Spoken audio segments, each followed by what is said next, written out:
একবার এক কাঠুরিয়া একটি কুড়াল নিয়ে জঙ্গলে কাঠ কাটতে গিয়েছিল। নদীর ধার দিয়ে হাঁটার সময় হঠাৎ তার হাত থেকে কুড়ালটি পিছলে নদীর গভীর জলে পড়ে গেল। কুড়াল ছাড়া সে কিভাবে তার জীবিকা নির্বাহ করবে, এই ভেবে সে খুব চিন্তিত হয়ে পড়ল। হতাশ হয়ে সে নদীর ধারে বসে আল্লাহর কাছে সাহায্য চাইল। হঠাৎ নদীর জল থেকে এক জলপরী উঠে এলেন। তার হাতে ছিল একটি সোনার কুড়াল।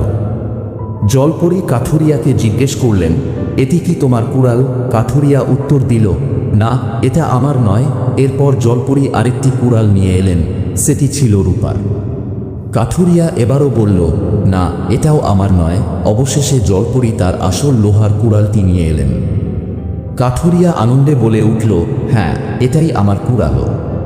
কাঠুরিয়ার সত্তায় মুগ্ধ হয়ে জলপরী তাকে সোনার ও রূপার কুড়াল দুটিও উপহার হিসেবে দিলেন। কাঠুরিয়া আল্লাহর কাছে শুকরিয়া আদায় করল। সে বুঝতে পারল সততার পুরস্কার আল্লাহ অবশ্যই দেন।